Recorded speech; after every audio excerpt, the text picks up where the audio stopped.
Coming up on this episode of Nintendo Cartridge Society, does collecting Banana Bunch coins count as special skills or professional experience?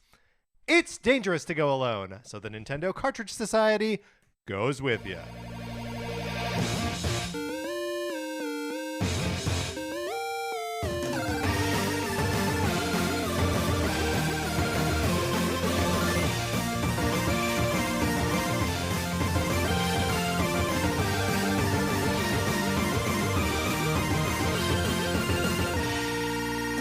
Welcome to Nintendo Cartridge Society. My name is Patrick Ellers, and I am joined, as I am always joined, by my co-host, Mark Mitchell. Mark, how's it going? It's going really good. I'm reaching a critical time in my continual watching of Murder, She Wrote. Oh, okay. I've had a lot of Murder, She Wrote, right? Like 12 seasons. Yeah. And You've had this. I've had this. I've been enjoying it. Okay. Right? Murder, She Wrote's gotten me through a couple of tough years. Sure. And I'm reaching the end of those 12 seasons. What are you going to do? I don't know. Mark. I am. What are you going to do? I'm really nervous. What did you do when you got to the Magnum PI crossover? Did you just watch the Murder, She Wrote episode? Yeah, I did. I have not Seen the other half of it? I don't think I'm going to be completely honest. Yeah. And that is our pledge on this podcast. Mhm. I've never seen a single episode of Magnum PI ever in my life. Mark, neither have I. Here's the thing. Anytime I put off watching one of these like detective, like classic detective shows, and then like I actually watch it, I'm like, oh, that's good. Will I discover the same thing about Magnum PI? Is Magnum PI a detective show? Is it not? I thought it was a cop show. I mean, PI. He's a private detective, private investigator, right? That's what PI stands for. Do you know what? I've never thought about it before. So you don't have a plan for what you're gonna do? I when you don't. run out? I'm nervous. Yeah. I mean, honestly, I might just start it back at the Start beginning. at the beginning, yeah. But who knows? I put a quick, not a quick halt, it petered out slowly, but a stop to my Columbo watch. Because Columbo starts out very special and wonderful, and Peter Falk is amazing. He's probably amazing all the way through. But it just feels less special as it goes on. Oh, yeah. Like when it's very, when it starts out, it's late 60s, it moves into like the 70s, and that's all awesome. But you get a little too late in the 70s, and you're like, this is starting to look like the 80s. You know what I mean? And it goes to the 90s, right? Into the 2000s. Wow. Like they made them for, not on the same schedule. They would put out like 3 a year or something, or like one special. But yeah, no, it like Columbo ran for like 40 years. That's amazing. I have to meter my Columbo out like one every few months, because otherwise that show just infuriates me. Why are these people putting up with Columbo in Why their house? are you talking Just to stop Columbo? talking to Columbo. Tell him to go away. Speaking of things that you may want to tell to go away, my copy of Sonic Forces for the Nintendo Switch. Would you like to borrow it? You can certainly get on the list so that when I am going back to the post office to send it out into the world, you can be one of its recipients. All you got to do is email us at nintendocartridgesociety@gmail.com and give us a mailing address where we can send you my copy of Sonic Forces for the Nintendo Switch for you to play for as long as you want. You send it back. There may be a copy of Untitled Goose Game in there. Same rules apply there. Although there are no rules in the Sonic Forces borrowing program, it is just exactly what you need it to be. It's exactly what we need it to be. It is the perfect borrowing program. Another thing you can do is you can leave us a 5-star review on Apple Podcasts, on Spotify, wherever you get your podcasts. If you can favorite it, leave it a star. However it works, we appreciate it so much. It helps people find the show. Thank you to everyone who has left us a review where you get your podcast. And if you leave us a review, we will give you a shout out. If we see it, we check the US Apple Podcast Store. If you leave us a review anywhere else, or a place where you, like Spotify, where you leave a review, but we're not able to see who did it, then send us an email. Hit us up on Twitter. We would love to give you a shout out. Absolutely. Thank you again to everyone who has already done it, and thank you to everyone who is about to do it. Also, March is Kirby month. We've got a brand new Kirby game. I think I said brand new Kirby game coming out at the end of March. So we are going to be playing Kirby games, talking about Kirby games. So if you have Kirby memories or Kirby games that you would like us to play, please email us, nintendocartridgesociety@gmail.com. I'm getting very excited about this. We're getting some good suggestions in already, and it's all like the mind reels at what the Kirby bounty that lays before us. Oh man, totally. So many good suggestions, and I love that people are like, give us the weird Kirby. Yeah. Everybody's down here in the dirt with us. We That's all right. want weird Kirby. That's right. We have established, we've promised that Kirby Superstar is going to be table stakes for this. We will both come into the month knowing that game backwards and forwards, loving it from the bottom of our hearts, and so we can explore all manner of other Kirby. Just so you know, like we're gonna be all over it. We're gonna get the weird stuff. I promise. I'm very much looking forward to it. Mark, are you ready to find some Nintendo characters, some real life jobs? I'm so ready.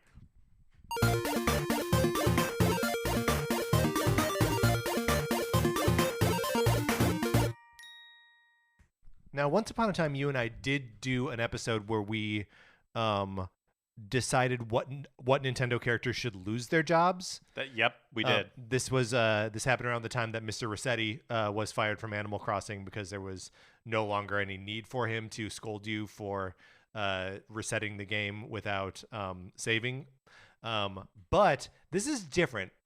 We are now in an economy where there are lots of jobs out there to be had. People are having a hard time staffing jobs, which means the positions are out there. They're out there for job seekers to claim for themselves.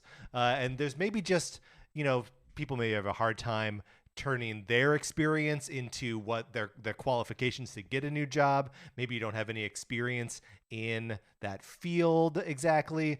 So we're going to take some Nintendo characters and we're going to sort of tweak their experience to fit these jobs that we've come up with. That's right. We're going to help craft their resumes. Yes, absolutely. And, just like figure out what strategies they have to get a job like this in the first place. So we have generated a list of 20 jobs and a list of 12 Nintendo characters. And we will go through and get each one of these Nintendo characters a job. Mark, are you ready to select our first Nintendo character? Yeah, let's do it. Should we run down the characters? Should we run down the jobs? No, I think if they're surprises. Ooh, mystery. Okay, great. Do you think that's fun? Okay, so the first character we are doing is, of course, going to be character number 1, Wario. And Wario, we are going to try to get Wario the job of number 7 on the list, Mark. Roadie for an aging touring rock band. Okay, so this is going to be a rock band like... I don't know, like the Rolling Stones or something, right? Like someone who is pretty well regarded. So like you got to be professional, but also like got to hustle. Like Rolling Stones got no time for like someone who's going to be like lounging about. Yep. So Wario, what do we know about Wario's job history to date? Well, I feel like when we see him working in WarioWare games, he's usually in like a managerial position. Yeah, truly. That like all of his friends are working for him on his game, which usually features him like in a starring role. So like it's going to be weird for him not to be in a management position here, right? Right. Not a management position, but you could say, experience working with people. Yeah, truly. And also like as a roadie, he'll have like some technical responsibilities too, right? Right. So like, and would have experience probably like QAing stuff, so he can like test guitars and like test microphones and like so he has that technical experience. I think he also really, because like Mark, you've been to a rock show like at least once, right? Mm-hmm. the roadies usually pretty big guys, right? They've got to like schlep some heavy equipment. And Wario can physically do the job. That's true. He's got some heft. I think he needs to really put on there his treasure hunting experience. And I don't know how you put on a resume like can lift bag of gold the size of my body and shake it until it's empty of coins. But if you did put that on a resume, it would probably catch an HR person's eye. Absolutely. Right. They're looking through hundreds of resumes. Right. And they're like, that is something I haven't seen before. No one else mentions a giant bag of gold coins in their resume. I want to hear that story. I want to hear that. Yes, exactly. Also, that sounds heavy. But that's a good point because Wario, you were saying, let's say it is for a group like the Rolling Stones. They are on the move constantly. And I think that like Mario has heft and hustle. Wario has heft and hustle. Yeah, that's what the whole like charging dash thing is all about. Mm-hmm. And I think there's also like a component of he does this treasure hunting the world over. So he is no stranger to world travel.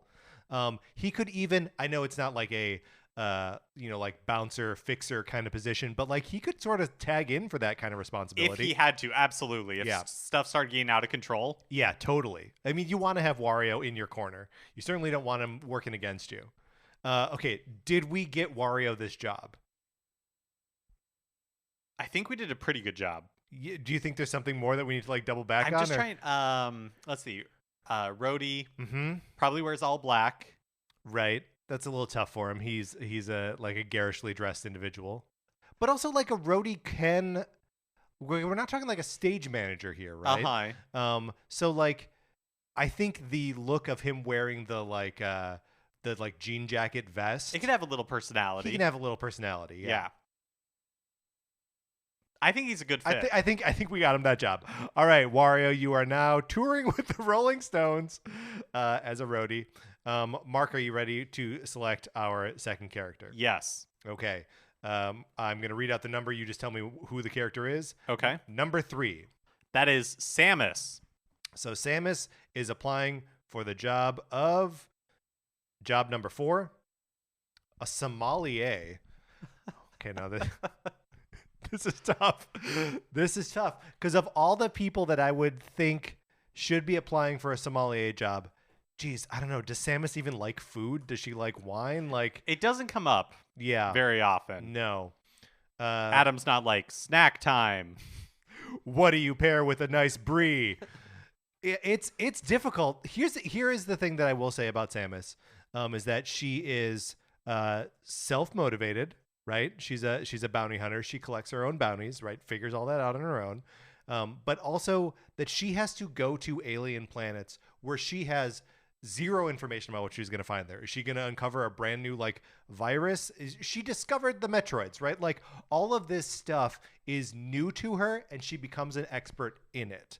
So I think that's got to be a part of what she sells, that like she's not scared of going into a new environment with zero information. I think that's like you get her in an interview. Mm-hmm. They're going to be looking at her resume. Yeah. I'm going to say, we like you, right? But we're kind of missing this, the direct skill connection. Right. But that's something that she can rely on, right? Is like, hey, I'm a fast learner. Right. I learn on the job all the time. Boy, I feel like she's going to have to lean on that really hard. Well, here's another thing Yeah. that I think is in Samus's favor is she has a really good attention to detail. Because like you're saying, she's showing up Mm-hmm. on these. She has a detective's mind, Yes. like and I feel like she will be able to find and detect hints of whatever flavor exist in, Mhm. like certain wines. Probably a lot better than a lot of other people would. That like attention Yes. to detail. Here's her secret weapon, scan visor. She scans the wine with her visor, and it is already prompting her with like what chemical compounds are in there, what chemical compounds are like complementary to it. She's going to bring a whole extra piece of information to the wine tasting gig. Yeah, is that cheating? Like, is it something? She I has mean, I access guess like, to a tool that no one else has access to. I think it's fair. It's fair play. yeah, good point. Really good point. I think she can also play up her military service too. It means that she can take orders under pressure, which any kitchen is going to be like a high pressure scenario. I know the sommelier is usually kind of like sequestered from the rest of the kitchen staff, making recommendations to the table, like sort of after they've already made their decisions about food.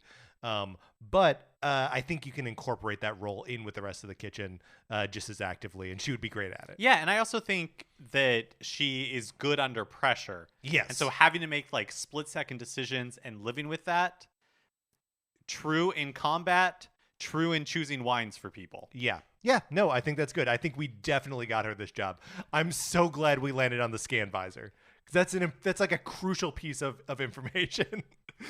All right. That's good. We got Samus that job. Just deleting the list here. Okay.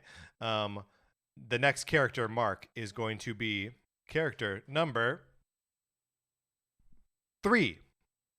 Okay, so we've already done character number 3, but since we're deleting characters from the list, Yes, that's right. Okay. Every time we assign one of these, I change the numbers so that because I'm not like I can't do a random number generator 1 through 12, but not 3. Do you know what I mean? yes. Okay. Yeah. Okay. Number 3 is Funky Kong, Funky Kong, we are going to get the job of job number 4.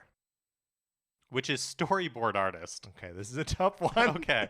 we're not doing ourselves any favors here. We got no easy walks here. Well, What do we know about Funky Kong? Well, schematics are in Funky Kong's wheelhouse because he is in Donkey Kong Country 3.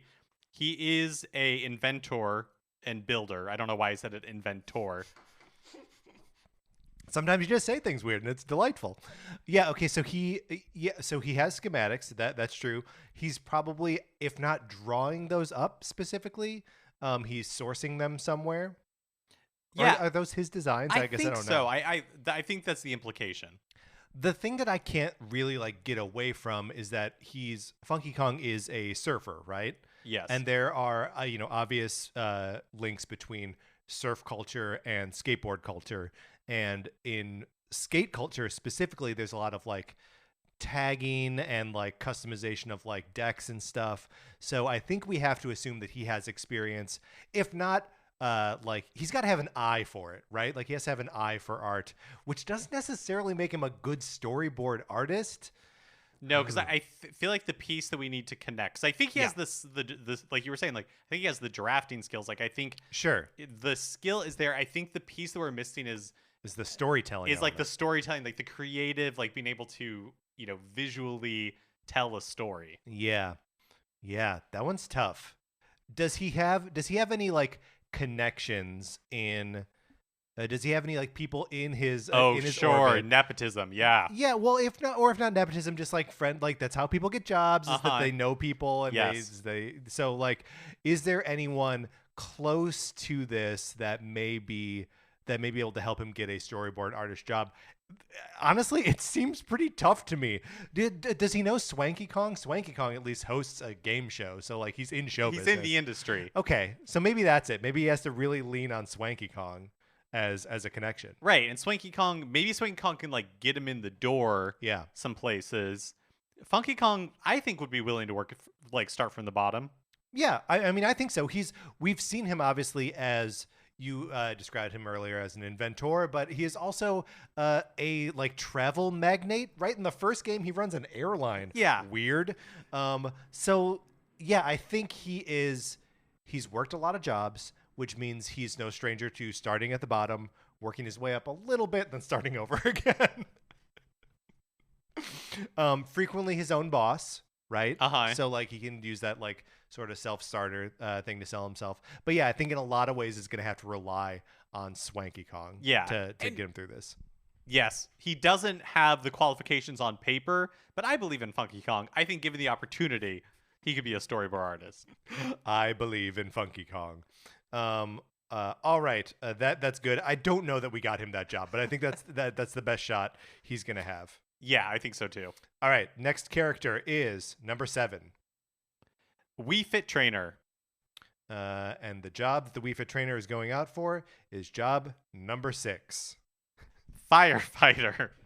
Oh, man. Well, they're physically fit. They are physically fit. So they're going to be able to pass the fireman test. Firefighter's test, yeah. Yeah. So they definitely are fit. I wonder what all the and so because there's so much yoga and stuff as part of that, they have an understanding of how the human body works, right? Mm-hmm. So, they will probably have to get their CPR certification and all that kind of stuff. But I think they already know enough about breathing and how the human body works that they can learn that stuff. Can the Wii Fit? Here's a great question.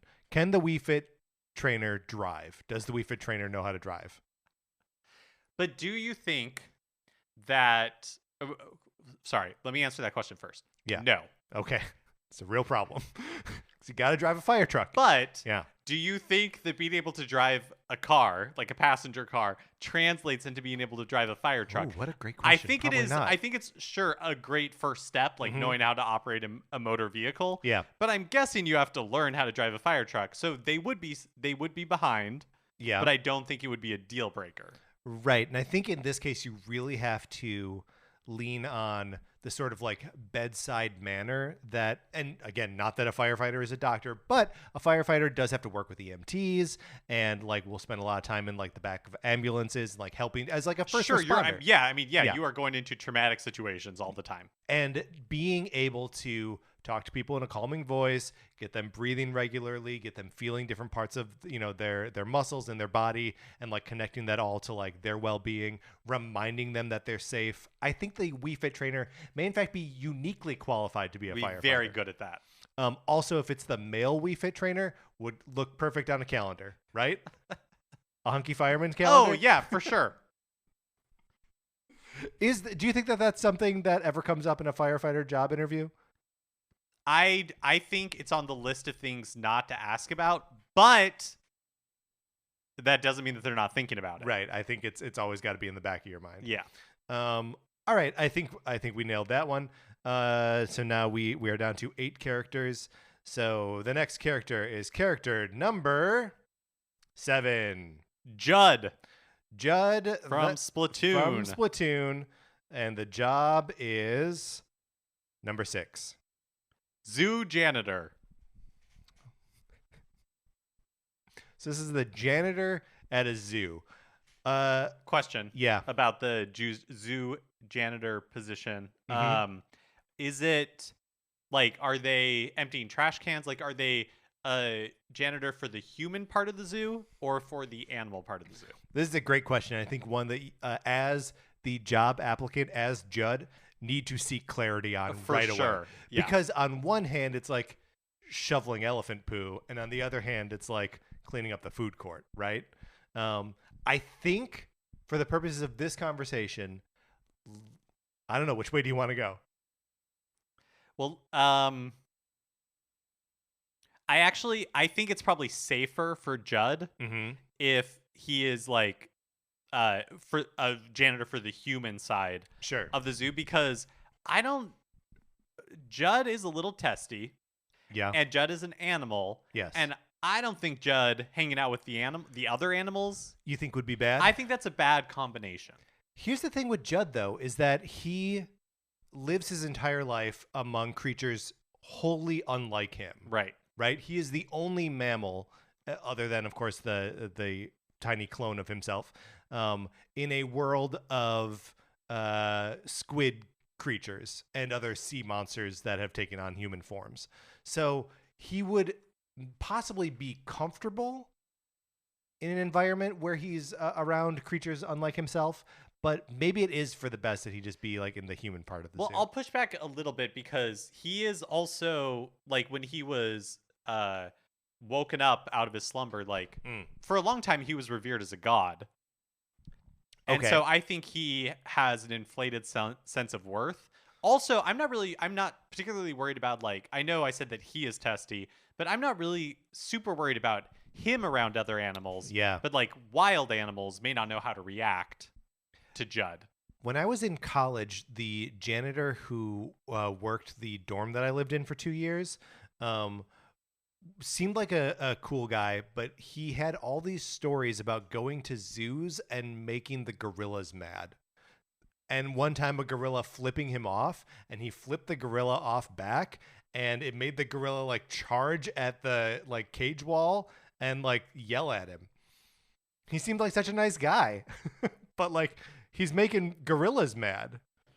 Anyway, I don't know how this relates to Judd, but I think Judd would be better than the janitor from Ormsby Hall at Lawrence University in the early 2000s.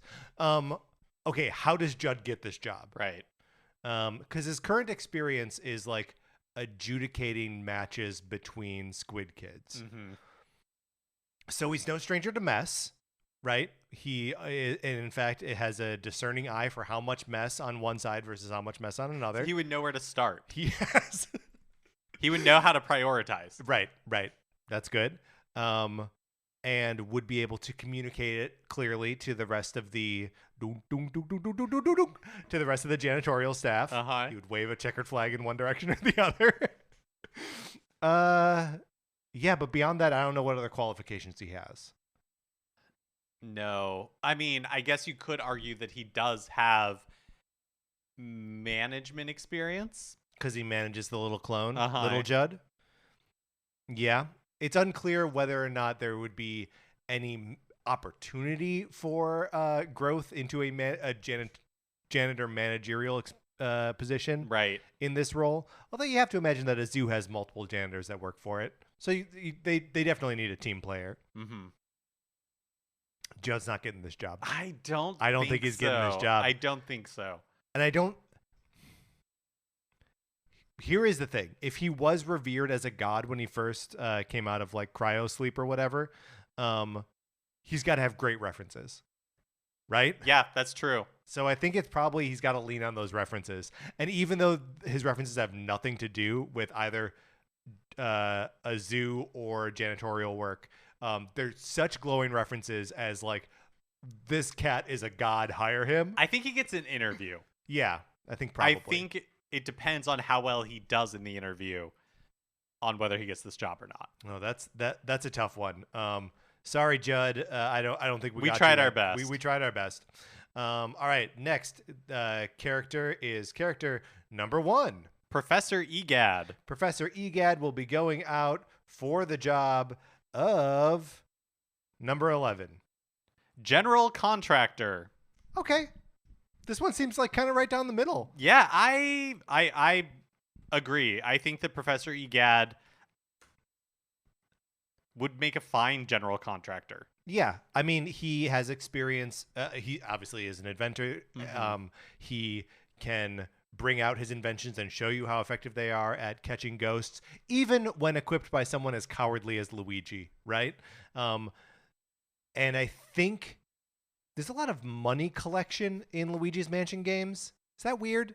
They like, it's like dollar bills. It's not just like the sort of generic like coins, right? Yeah. So I think Egad has like an eye towards like how much things cost, and like, so as he's building out a quote for the addition that he's going to put on your pool house, like he's going to have an eye for like, this is how much this thing costs. Is if you're going to want like the higher quality like Bluetooth speakers that can be outside, we can do that, but it's going to cost you a little extra money. Do you think that Professor Egad is a good communicator? No, I do not. I think he is a frequent communicator, which is what he'll have to lean on, Mm-hmm. right? Because whenever we see him in a Luigi's Mansion game, he's always calling Luigi, right? He's finding a way to talk to him on a Game Boy, right? But it's always. Does he feel like a little pushy when he talks to Luigi? A little bit. I mean, it's difficult to say because I think Luigi needs that sort of direction. Absolutely. So maybe that's a good thing because the general contractor is not just talking to the client, but also True. communicating with the team and making sure, like pushing them to fulfill their part of the obligation. Sure. So like that could be a bullet point on the resume of like led team of 3, because I'm counting Polterpelp in this team, to make improvements in a haunted hotel. Yeah, sure. One of them was like Guigi. Sure. And one of them was Polterpup. Yeah. But I mean, look, if you're ever is putting a bullet point about a team that you manage, you count yourself as one of those people on that team, because it's not a lie. Also, when you think about it, Yeah. it's probably more difficult to manage a team that includes Polterpup and Guigi. Yeah, because Guigi is a time traveler that from the future who tastes like coffee. Yeah. That's a weird creature.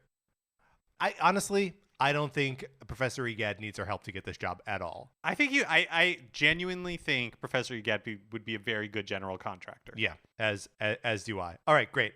So yes, I got rid of those from the list. We are down to now 6. We are halfway through our list. The next character is number 6. Wardell.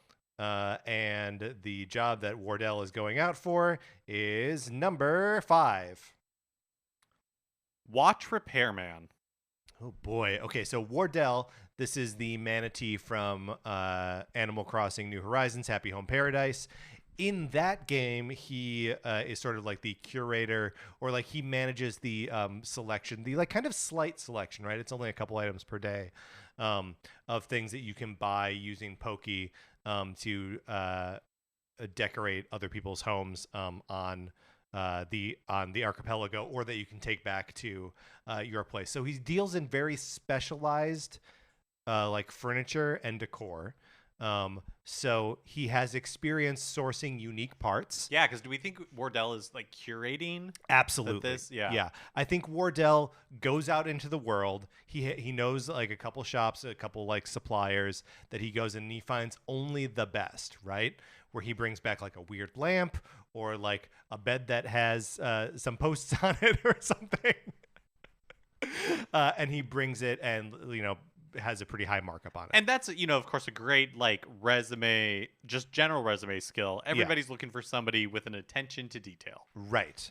And you are going to need an attention to detail if you're in watch repair. Mm-hmm. What else does a watch repairman do? Well, I think you're like, one, you have to know how watches work. Yeah. And that's I feel like that's such a specialized skill. Yeah, and you would think knowing that the inner workings of like a watch. Yeah, and you would think that like having so much experience in, because some of that furniture is going to be just sort of out of necessity, like a piece of furniture in a home is a clock, right? Like a grandfather clock or like cuckoo clocks. Like he has to be familiar with them, if not with how they work, at least like knows the variety of them, right?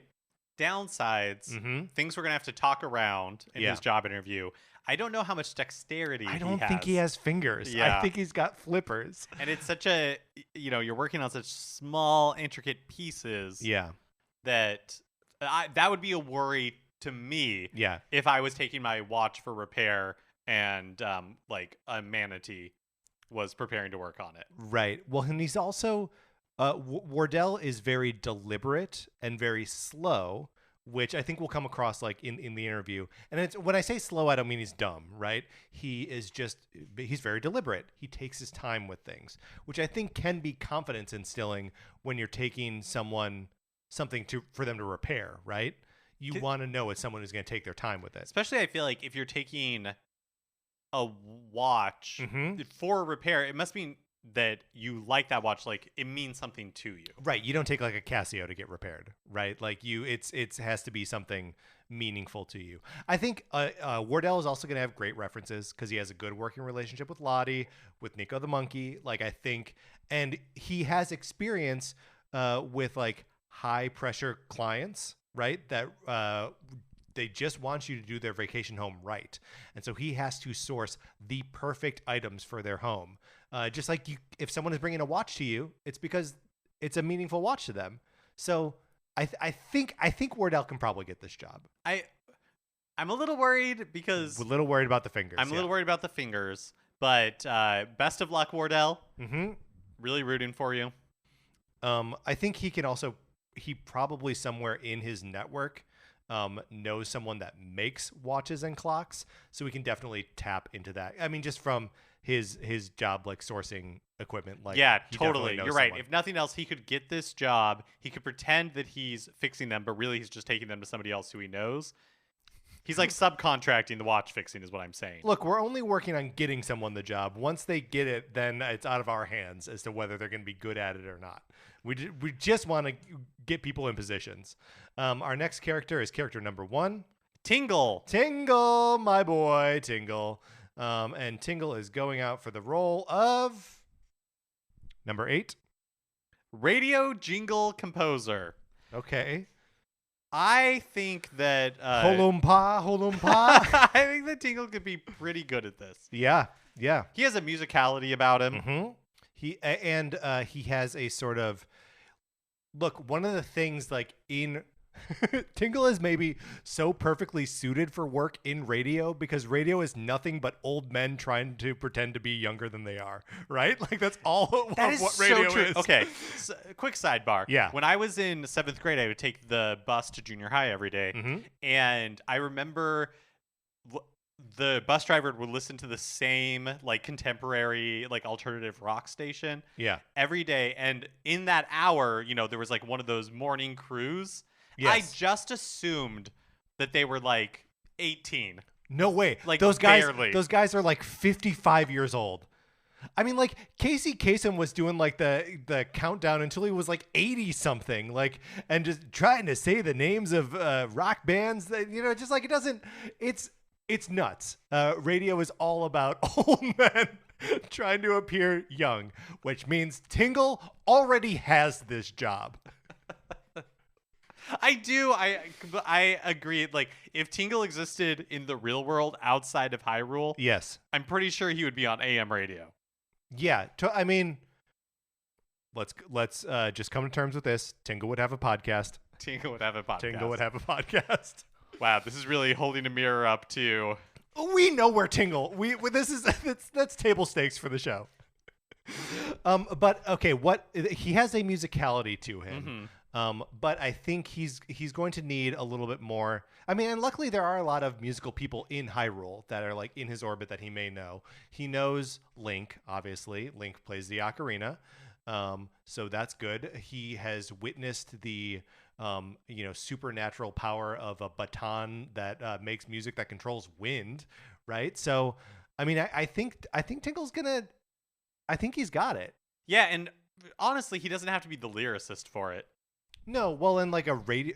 Well, so what do we mean when we say radio jingle? I'm thinking of like station IDs. Oh, Like those like those old fashioned jingles. But maybe we're actually talking about like for commercials for products. yeah. I mean, I guess it could be both. Yeah, that they just have like Jack of all trades. someone on staff for like anytime they need a music cue. They're like, Tingle, we need a jingle for the traffic report, and he just writes it up. Do we see Tingle play an instrument at any point? I don't think so. He's more of a map man. Yeah, he's definitely into maps, which doesn't really translate over to music. I think just by virtue of the fact that he is an old man pretending to be young and pulling it off, gets him this job in radio. Mark, Mark, you think they won't ask that many questions outside of that? No, I think he'll come in and they'll be like, "We got it," and then he'll get an offer before the afternoon is over. Next up, character number 4, Ganondorf. Ganondorf, sticking in the realm of Hyrule. He is looking for job number 10. Wedding DJ. Okay, another music-related thing. Oh boy, would you hire Ganondorf to be your wedding DJ? The thing is, I might be scared not to. That's a good point. Okay, so are there wedding DJs that work for, like, are you just always basically interviewing for? Do you know what I mean? That like, if you're a wedding DJ, you're probably like freelance, right? Like you're not working for a company that like Probably does that. not. Yeah. Unless it's like a wedding conglomerate that does like a right, like thing. like it's a wedding location Yeah. that you have to use their DJ, you have to use their caterer, all that kind of stuff. But Right. even then, I feel like I'm sure they are You not. got a DJ on the side, right? Yeah, absolutely. Okay. So Ganondorf, no stranger to the hustle, right? Like he knows that he's got to be recruiting all the monsters and that he has to be like sucking up to the king, right? Trying to like, so he's got to live in both worlds, right?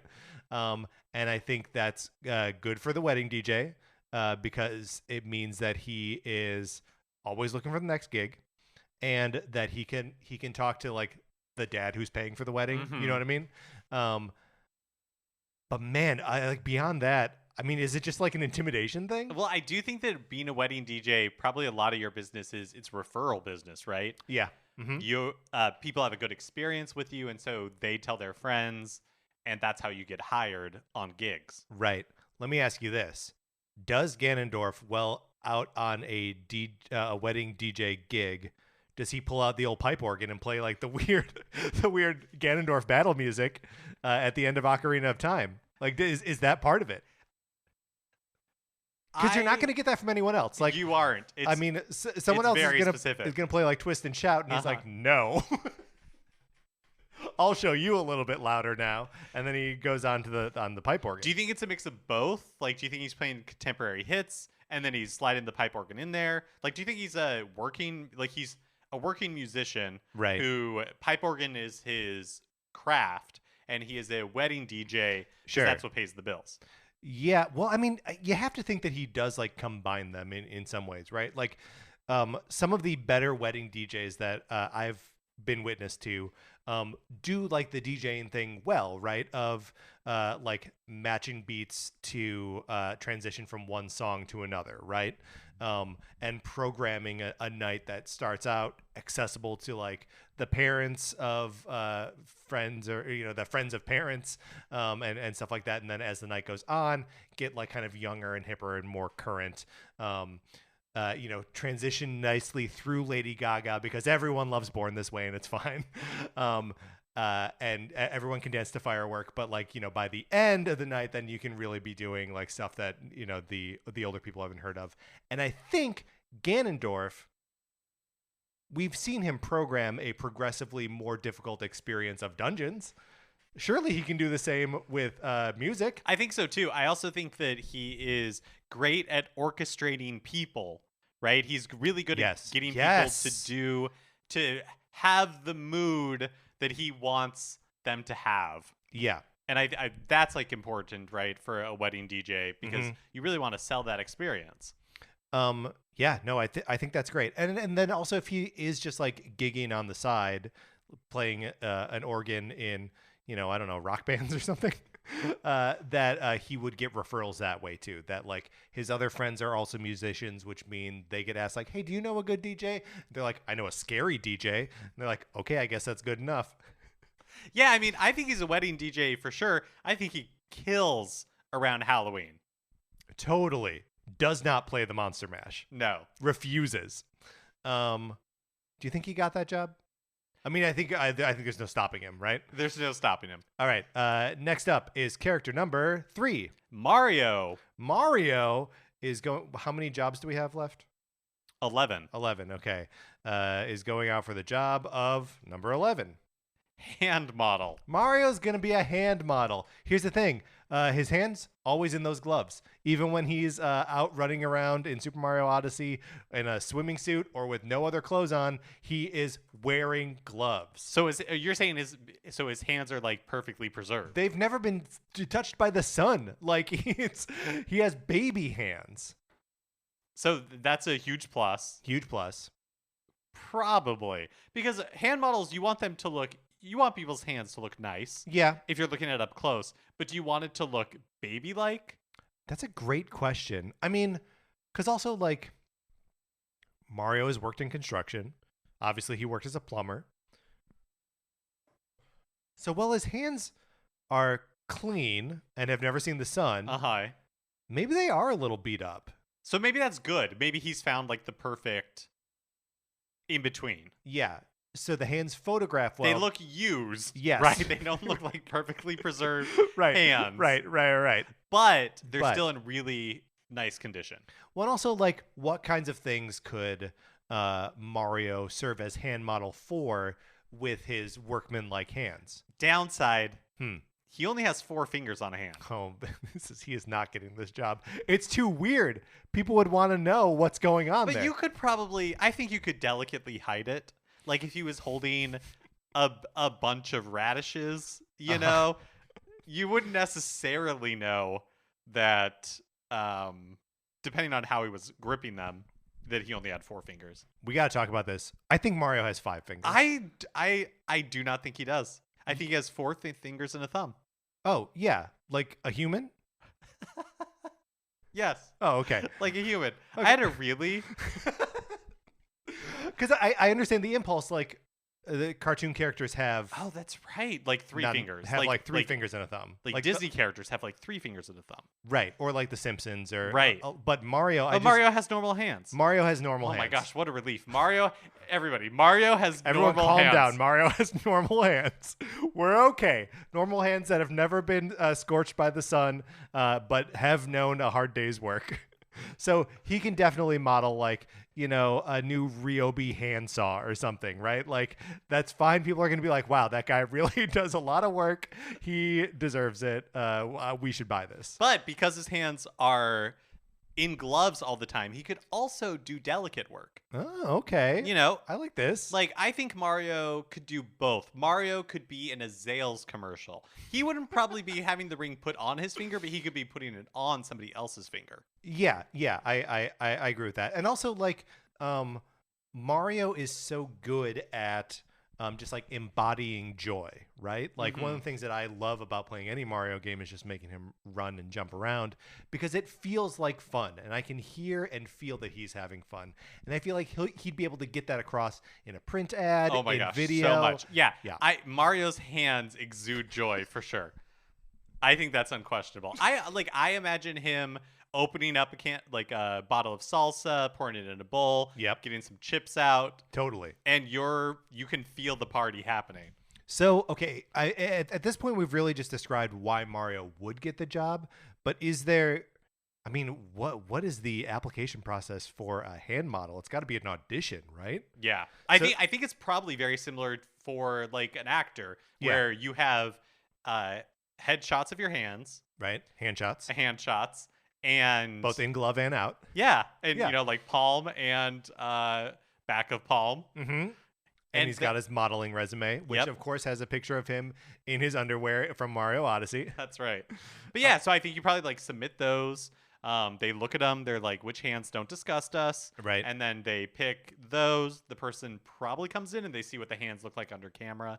Mario does have a little bit of bigger digits. Yeah. But I think again, if we're talking about A, food, or B, power tools, right? Like I think that's gonna work. Oh yeah, fine. Mario would kill a Wendy's Baconator commercial. Oh, 100%. Absolutely, especially if they don't have to shoot it like going into his mouth because the mustache is gonna make things weird. He's not a mouth model. No, he's not a mouth model. No. He's They would a use hand his model. hands on somebody else's mouth. Right, exactly. Yeah, this is good. And I think as soon as you get Mario in the room, like in an audition scenario, that he's just gonna take it because he's so charismatic. Super charismatic. He's magnetic. Yep. All right, great. Next up, we have character number 1. Rusty from Rusty's Real Deal Baseball. Knew Rusty was in here somewhere. Couldn't wait until we got to him. Rusty from Rusty's Real Deal Baseball is going to be going out for the job number 9. Monster truck. Monster truck driver. Monster truck driver. First, let's ask the obvious question: can Rusty drive a car? I think for sure. You think for sure? I do. I really do. I think as a small business owner, you have to That's a good point. be able to drive. He's also got kids. He has like, kids. I know he played baseball. At some point, he was probably a minor league player. Yeah, he was. And they're doing a lot of, stuff on their own. So, like, for the longest time, I think this upcoming season is the first time that teams are guaranteeing them housing that isn't just like, hey. Really? So a lot of minor league teams, I think until this upcoming year, but maybe even some teams are still doing it, where they would find people in the community who are willing to house minor league players for the season. Boy, I don't like that. Crazy, right? Yeah, totally crazy. And thank God we have the Third Amendment here. It won't happen. You cannot put up minor league players in my house. Okay. So yes, I think Rusty can drive. Okay, Rusty can probably drive. So that's good. Now a monster truck driver. What does that do? What does a monster truck driver do? Are you part of like a demolition rally? Yeah, so I think you're probably traveling around the country because Yeah. you're like a performer Mhm. with your vehicle. But like an athletic performer, to the extent that driving is. a Yeah, sport. absolutely, yeah. Are you drawing like the baseball parallels there? Yeah, I am. Yeah. Yeah, and also knows life on the road Yeah. as a Totally. baseball player and as a monster truck driver. But yeah, I think as a monster truck driver, you are going with other people in the monster truck exhibition Right. from city to city, town to town, just putting on performances, probably at least one every like 2 days. Have at you the very ever least. have you ever been to like a demolition derby? I haven't. But Yeah. is a demolition derby the same thing as a monster like are I- monster trucks Mhm. a feature of demolition derbies where it's like, hey, it's like the Ah. Zamboni Sure. of a demolition derby where, we have to like clear the ice, we have to prepare the next thing. Right. So here's a monster truck. Or is it like a touring like pro wrestling show where like they go to cities and they use local talent to like fight most of the fights, but then the monster truck is like the main event, right? That But like monster trucks aren't fighting each other, right? I don't think so. They're just like crushing other cars, right? I don't know. I must confess a little bit of ignorance here. I don't know a lot about what monster trucks do. I think you're right. I think really the only thing I know is like what you see in sitcoms where it's like Sunday, Sunday, Sunday. Right. I think we need to educate ourselves about monster truck rallies. Well, but when are we going to do that? Before we recorded this episode? Because it's too late for us to have already done this. You're right. We can There's only no looking back. Yeah, look, that's a shortcoming of us doing our job. Right. But we still have the responsibility of getting Rusty this job as a monster truck driver. Right. So we know Rusty can drive, or at least we've drawn that conclusion already. So number one, can drive. Number two, an experienced sports performer, understands that aspect of the business, comfortable with life on the road. He's got those three things totally down. Comfortable as a public figure. Yes, absolutely. And then I think there's also, I don't know this for sure, but I think there's an element of danger to being a monster truck driver, right? And I think of all the characters that Nintendo has ever made, no other character has as low a view of themselves or their own self-preservation as Rusty. When we meet Rusty in Rusty's Real Deal Baseball, he is a depressed shell of a man who has not seen his kids in years. I think he is willing to put it all on the line for one. Baseball didn't work out. He didn't find glory that way, but he will do whatever it takes to find success as a monster truck driver. I also think being a monster truck driver, there is a certain amount of like entrepreneurial spirit. Sure. Because your monster truck is your brand. Mm-hmm. And in order to, like, you want to become well known so that way you're desired at these monster truck rallies. Yeah. Presumably, as we've established. Right. Because we don't really know. But I think there's that's a great point about like your truck being your brand, and like Rusty has to have experience at least like fixing some mechanical things. Well, I mean, he's a small business owner. Right. And so he definitely understands. Comfortable wearing multiple hats. Exactly. But I like think about this for a second, that like some of the games that you're playing in Rusty's Real Deal Baseball are based on like the actual equipment that Nintendo used to sell before like the NES, right? So there's that, is it called like the super machine or something that's like a baseball like pitching arm? That's one of the games that you can play in Rusty's Real Deal Baseball. So presumably he still has this machine in his shop in the 2010s, and it's still in working order. Like, he's got some technical mechanical know-how. Also, he has these old cool gadgets that I'm sure could be fashioned onto a monster truck to like shoot baseballs at the audience. That could be fun. Yeah. At broken cars. It sounds like fun. I'm having fun. Also, I mean, come on, Rusty for the name of a truck driver of any kind. So good. It's perfect. He falls right into it. Patrick, I genuinely think you and I would enjoy a monster truck rally. But why do you think that? We don't know anything about it. I think we'd have a good time. All right, you're probably right. All right, we are down now to our final character, who is, of course, Groose, the bully from The Legend of Zelda Skyward Sword. And he is going out for the job of number 2. Short order cook at a small diner. This is another like high pressure situation. Groose, how far are you in Skyward Sword at the moment? Have you met Groose on the ground? Yes. So I just at the sacred grounds. Yes. That's right. Yep. Just had a fight where he kind of like had a machine. Yes. Okay, great. So we understand that that's all part of like his redemption arc, right? Where he goes from being a bully who's just like out to get what's his, jealous that Link and Zelda have a thing, right? Have a connection. Kind of obnoxious about it. Kind of really obnoxious about it. And then he ends up being like an effective defender of the sacred temple, by not by being like a glory-seeking warrior, but by like prepping the place with defenses, right? Also was a knight in training for a while, so he's got school experience. Oh boy, how does this translate to being a short order cook? Okay. I think you're right. Does well under pressure. Because is able to assist when there's a giant monster heading towards the temple. So does well under pressure. Right. Perfect. I feel like the big missing connection is knows food. anything about food. Yeah. Yeah, that's tough. Because he does not strike me as a gourmand. No. He's not, the way, like, I feel like the way a Zelda game would characterize that, like, someone is passionate about food, it would be obvious to us. We would know it. He'd probably be a larger guy. But, like, he's not. Groose is fit. One thing I do think... Broad-shouldered. One aspect of Groose that I do think would serve him well is that I think he's okay taking orders from authority. We never get the sense that he's really like a rebel. Right.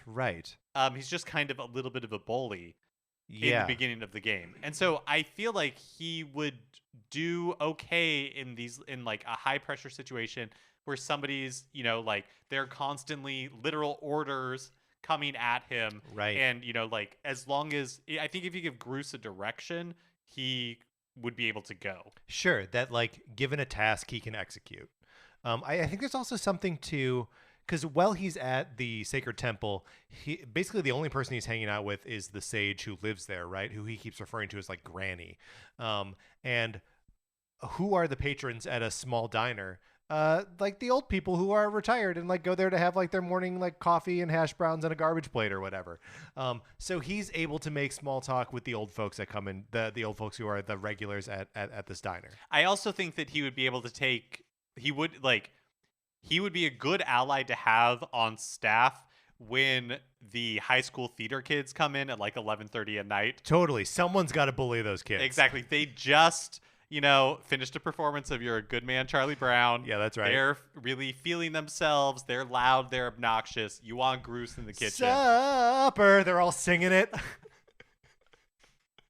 And you really just want Groose to be like, be able to bring order to that dining room if necessary. Yeah, and in a way that like anyone else would be uncomfortable being that much of a jerk, but he's like, no, this is my lane. This is where I belong. All right, that's good. That's good. I can't believe we're putting bullying ability on someone's resume. But it just feels right. Mark, we got a little time. You want to do some bonus ones? Are you having fun or do you want to stop? Let's do it. So we originally in making this list did remove some of our old standbys, characters that we like going to. You want to use one of them? Yeah, let's do Stanley the Bugman. Stanley the Bugman from Donkey Kong 3, Donkey Kong 3, and Greenhouse on the Game & Watch is going out for job number. Wait, did I already get rid of the short order cook? No, let's get rid of that. Don't want to make sure that we're not doubling up on any of these jobs.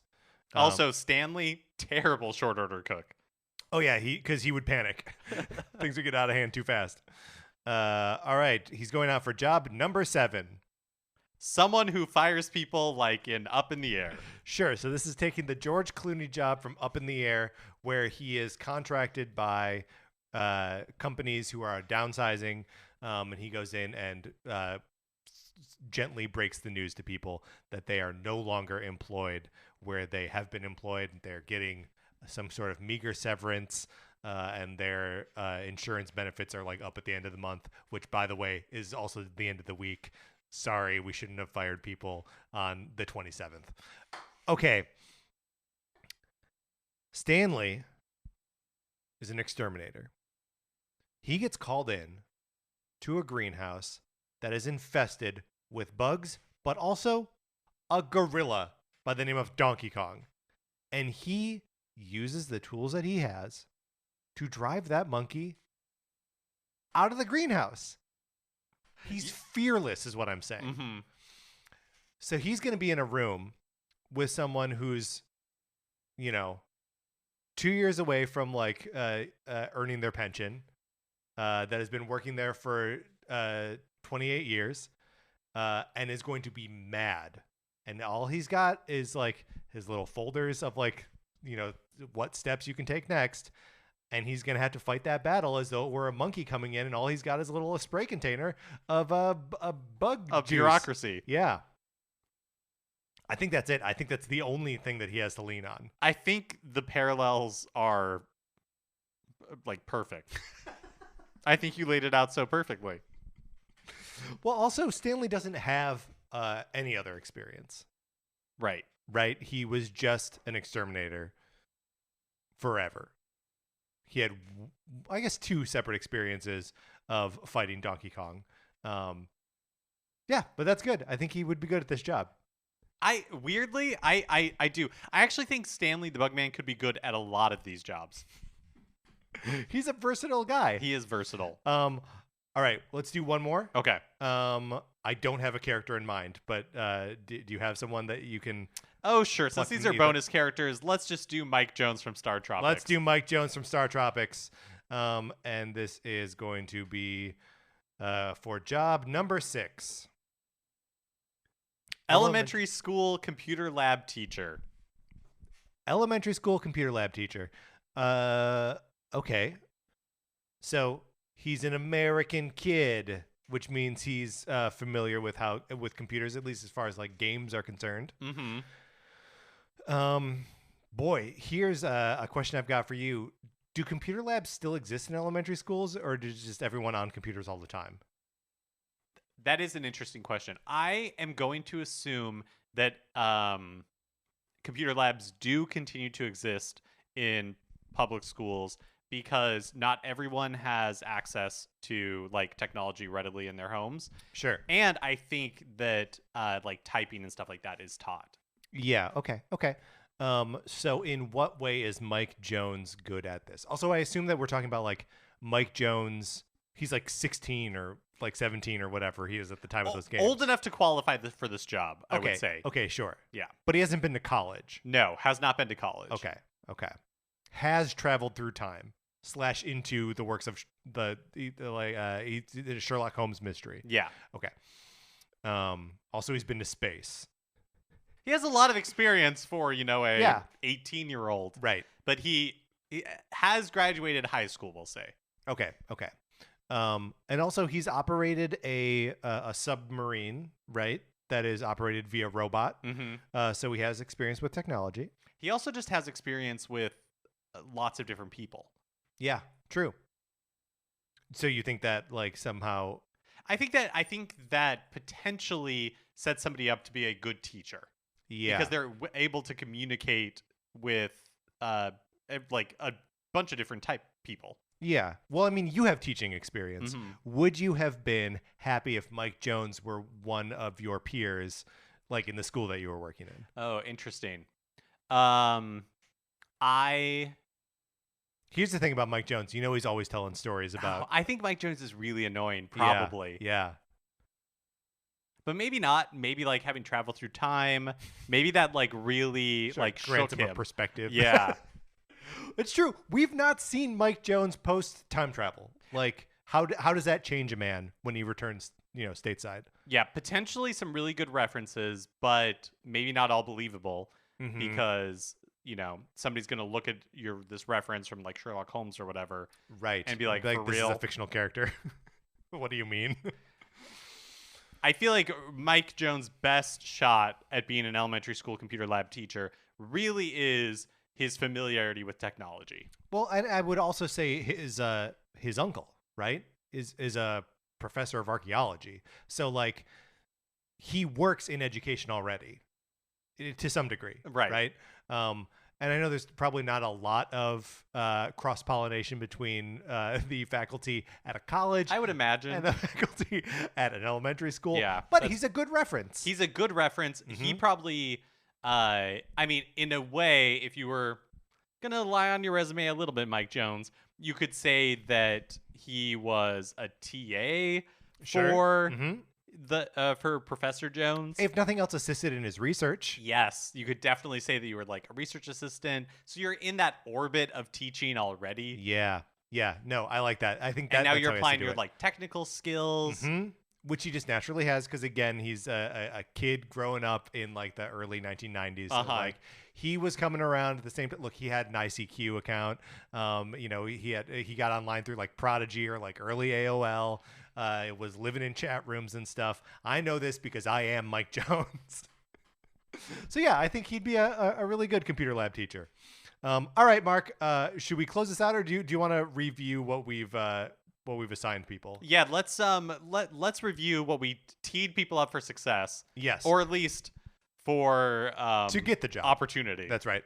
Wario will be working as a roadie for the Rolling Stones. Samus will be a sommelier.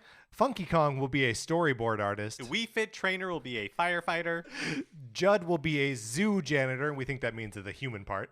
Professor Egad will be a general contractor. Wardell will be a watch repairman. Tingle, a radio jingle composer. Ganondorf will be a wedding DJ. Mario will be a hand model. Rusty will be a monster truck driver, and we think we know what that is. Groose is a short order cook at a small diner. Stanley the Bugman is someone who fires people like George Clooney and Up in the Air. And Mike Jones from Star Tropics is an elementary school computer lab teacher. All right, Mark, let's close this out.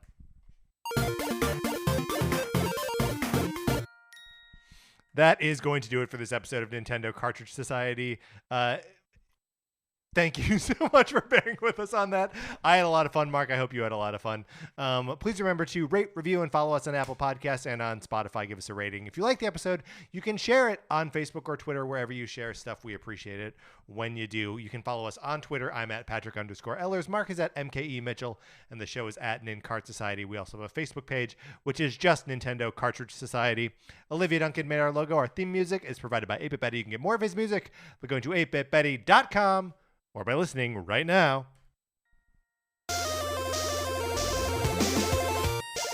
For my co-host, Mark Mitchell, this is Patrick Ellers saying thank you for listening.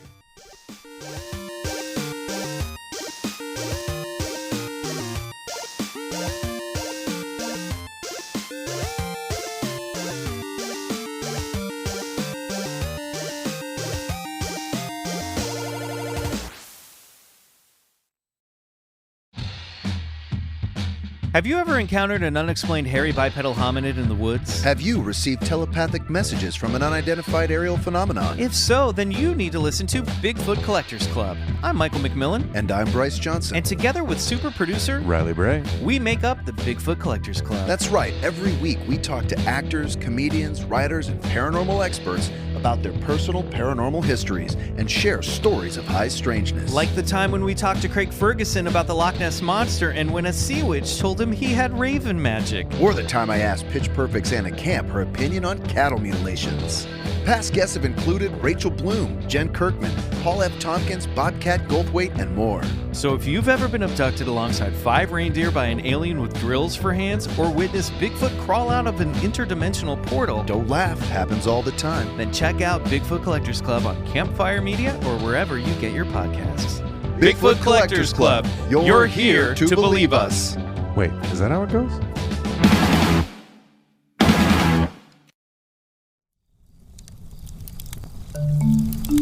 Campfire.